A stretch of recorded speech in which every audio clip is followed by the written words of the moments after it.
देख सचिव जय जीव कहीं कीन हो दंड प्रणाम सुनत उठो गया कुलपति मैं सुमंत कह राम। अरे तुम बोलते क्यों नहीं सुमंत? तुम ग्राम को लेकर के आए या उसको वन में ही छोड़ करके आ गए? सुमंत उसे वन में ही छोड़ करके आ गए। सुमंत तुम मुझे जवाब क्यों नहीं देते? सुमंत तुम बोलते क्यों नहीं?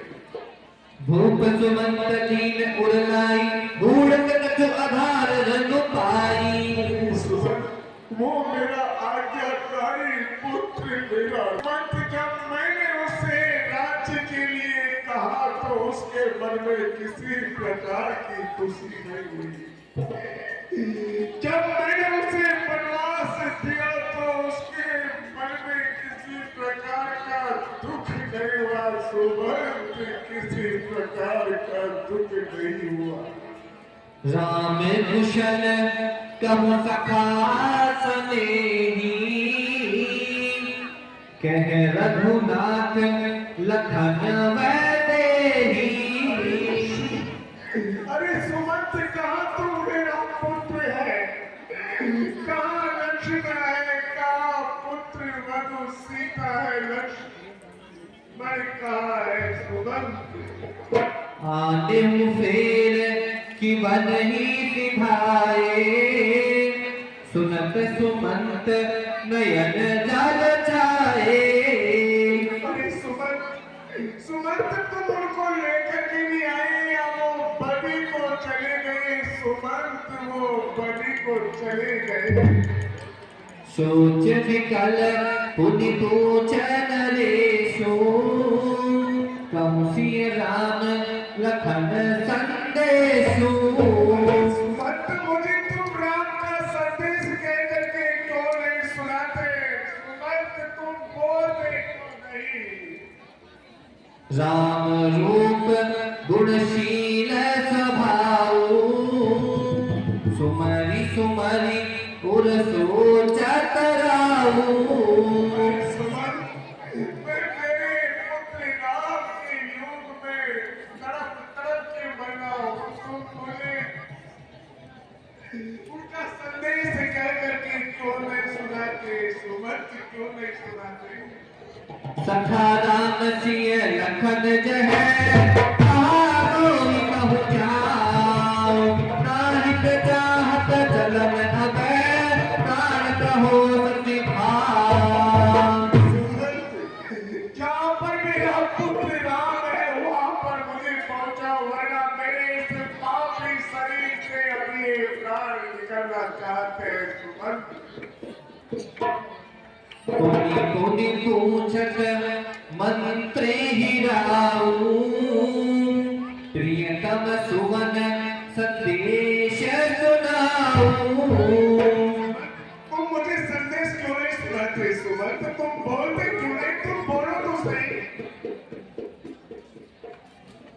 करहु सखा सोई वेगी उपाऊ राम लखन सिय नैन दिखाऊ। सुमंत मुझे वो उपाय करो जहाँ पर मुझे राम, सीता और लक्ष्मण मेरे नेत्रों के सामने हो। सचिव धीर धरि कह मृदुबानी महाराज तुम पंडित ज्ञानी। हे महाराज, आप तो पंडित और ज्ञानी हैं, धैर्यवान पुरुषों में उत्तम और श्रेष्ठ हैं। हे देव, आपने सदा साधुओं का सेवन का सम्मान किया है। वीर सुधीर धुरंधर देवा साधु समाज सदा तुम सेवा। और हे देव, तुमने सदा साधुओं का, साधु समाज का हमेशा सेवन किया है। जन्म मरण सब सुख दोष भोगा हानि लाभ प्रिय मिलन वियोगा। और हे देव, जन्म मरण हानि लाभ प्यारों का मिलना बिछड़ना ये तो कर्म और काल के अनुसार रात और दिन की तरह परवश होते रहते हैं। धीरज धरहु विवेक विचारी छाड़िय सोच सकल। मैंने उनसे बार बार बहुत विनती की, बहुत यातनाएं की, मगर वो नहीं आए। क्या सुमंत मंत्री मंत्री क्या सची गए परों को राम रही सही उम्मीद भी जाती नहीं समा। जब लखन गया रघुवीर गया हम आगे वो सीता भी गई। तन गया बदली गया और रही सही आशा जग बताते हैं बहुत तेरे इस जग जंजाल में फंस गए हम। डूबे हैं सर से पांव तक संसार सिंधु में फंस गए हम। सुमंत आने से पहले सीखा था ये तेरा है ये मेरा है। जाने से पहले देखते हैं तो चारों तरफ सामान सराय में कितने हैं वो सब सराय में खड़े हैं। यात्री खाली हाथों आते हैं और खाली हाथों ही जग से ममता रखने वालों आकर देखो अंजाम मेरा। किस शोक का था नाज मेरा, किस दर्द का है अंजाम मेरा। तापस अंध शाप सोधियाई मुझे क्षमा करो पार पाओ मुझे क्षमा करो। मैं तुम्हारा दोषी हूँ। सुमंती सुमंती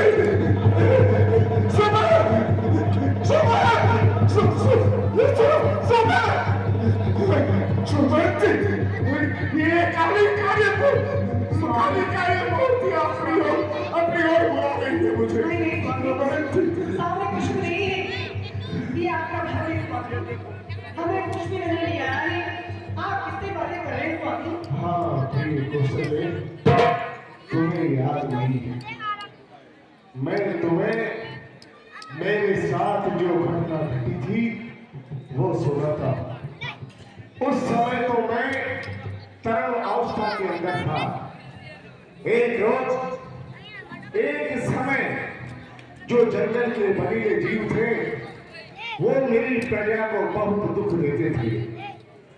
और उस समय श्रवण कुमार अपने अंधे माता पिता को यात्री को मैं शिकार खेलने के लिए चला गया। दिन भर जंगल में रहा किंतु मुझे कोई शिकार नहीं मिला। तो मैं रात्रि को जंगल के करीब ठहर गया। मैंने सोचा कि रात्रि को जो भी कोई हिंसक जंतु आएगा तो मैं उसे अपने सप्तवेदी बाण का शिकार बनाऊंगा। मुझे क्या मालूम था कि उस रात्रि को श्रवण कुमार अपने अंधे माता पिता को तीर्थ करा करके लेकर के आएगा। श्रवण कुमार अपने अंधे माता पिता को तीर्थ करा करके लाया था। एक वृक्ष के नीचे बिठा करके श्रवण कुमार रात्रि को जाने सरयू गंगा में उनके पीने के लिए जल लेने के लिए आया। जैसे ही श्रवण ने गंगा के अंदर झाड़ी दबोई और मुझे आवाज आई तो मैं सोचा कि ये कोई शायद जानवर है। मैंने अपने तरकस में से बाण निकाला और उसे चला दिया तो वो बाण श्रवण कुमार के जाकर के लग गया। श्रवण कुमार चिल्लाने लगा, हाँ माता पिता, हाँ माता पिता, हाँ माता पिता। मैंने सोचा ये कोई मनुष्य है। मैं वहां जाकर के देखता हूं तो श्रवण कुमार रहता है। मैंने कहा, श्रवण कुमार, तुम पर बाण चलाने वाला ये अयोध्या का राजा हत्यारा दशरथ है। तुम मुझसे कोई सेवा लो, मुझे कोई दंड लो। किंतु उन्होंने कहा, नहीं महाराज, आपका इसमें कोई दोष नहीं है। आपने तो शिकार के धोखे में बाण चलाया है। मैंने कहा, श्रवण कुमार, तुम मेरे सामने से बढ़ते रहो और मैं देखता रहूं। नहीं, उचित हो जिस तरह मुझसे कोई सेवा लो, मरने से पहले शांतवन सुख अपनी हत्या का बदला लो। बोले, महाराज आप ज्यादा ही दुखी हैं, तो ये जल की झाड़ी है, इसे उठाइए और इसे भर करके एक वृक्ष के नीचे मेरे आधे माता पिता बैठे हैं, वो प्यास से अधवा रहे हैं। श्रवण कुमार ने कहा कि महाराज, जो संसार में जन्म लेता है वो एक दिन अवश्य मरता है। जब तक मैं जीता रहा अपने माता पिता की आज्ञा का पालन करता रहा। आज मर भी रहा हूं मैं, तो अपने माता पिता की आज्ञा का पालन करता हुआ मर रहा हूं। ये कहकर के श्रवण कुमार ने अपने प्राण त्याग दिए। मैंने झाड़ी उठाई और उसको भर करके मैं जब भी श्रवण कुमार के अंधे माता पिता थे उनके पास गया, मैंने जाकर के कहा कि देव शांतवन लीजिए, आप जल पीजिए। तब उन्होंने मुझसे कहा कि आप कौन हैं? मेरे पुत्र श्रवण तो नहीं हो सकते, क्योंकि आपकी आवाज कह रही है। मैंने कहा कि मैं आपका पुत्र श्रवण नहीं, मैं अयोध्या का राजा दशरथ हूँ। बोले, महाराज आप जल लेकर के क्यों आए? अभी आपका जो भांजा है श्रवण वो आता ही होगा। मैंने कहा, महाराज अब आपका पुत्र श्रवण नहीं आ सकता। बोले, क्यों? क्योंकि महाराज अब नहीं आ सकता। जब उन्होंने कहा कि करवाई ले कावड़ी जिसने तीर करे, कहां है हमारी वो वृद्ध अवस्था की टेक। मैंने कहा, महाराज शिकार के धोखे में श्रवण कुमार मेरे हाथों से मारा गया। धरती के ऊपर पचारे खाने लगे और मुझे कहने लगे कि हत्यारे दशरथ, जिस बाण से तूने हमारे श्रवण को मारा, उस बाण से तू हमें ही मार देता। मैंने कहा, देख, मैं आपका पुत्र श्रवण बन करके आपकी सेवा करूंगा। बोले, नहीं, अब तेरा जल नहीं पिएंगे, तेरी अयोध्या का जल नहीं पिएंगे, तेरे हाथ का जल नहीं पिएंगे। जल जाएंगे, जल निर्जल ही प्राण गंवाएंगे। जिस जगह गए है पुत्र मेरा, बस अब उसी जगह हम जाएंगे। उनका बात, आप जल तो पीजिए, ला दे जल। अरे मत दे, तू क्या जल दे सकता है? जीने में और मरने में एक बेटा ही जल दे सकता है। मैंने कहा, महाराज आप जल तो पीजिए। उन्होंने जल की झाड़ी हाथ में लेकर के मुझे श्राप दिया कि दशरथ, जिस प्रकार से मैं पुत्र शोक में तड़प तड़प के मर रहा हूं, एक समय वो आएगा कि तू भी पुत्र शोक में तड़प तड़प के मरेगा। कहकर के शांतवन सूत्र भी अपने प्राण त्याग। मैंने कहा कि माता ज्ञानावती, आप तो जल पीजिए। अरे बोले, हत्यारे दशरथ, जिस प्रकार से आज में पुत्र और पति की लाश बिना क्रियाक्रम के पड़ी हुई है, इसी प्रकार तेरे चार चार पुत्र होंगे, किंतु अंत समय में तेरे पास एक भी नहीं रहेगा। ये मेरा श्राप है। कौशल्या, आज वो समय आ गया है। आज मेरे चार चार पुत्र हैं, किंतु अंत समय में मेरे पास एक भी नहीं है। रानियों, तुम अपना काम करो, दासियों तुम अपना काम करो। हे राम, तुम 14 वर्षों के लिए वन में ही विश्राम करो। हे सूर्य देव, हे सूर्य देव, सूर्य देव, अयोध्या के महलों पर यूं आते रहना। पापियों, तुम 24 में यूं ही छाते रहना। सूर्यपुर में परमारथ चलता, दुनिया में स्वार्थ चलता है। नगरी के बाहर रथ चलता, महलों में दशरथ चलता है। अरे दीपक तू तो कायम है, तू क्यों धोखा देता है? केवल दशरथ का जीवन ही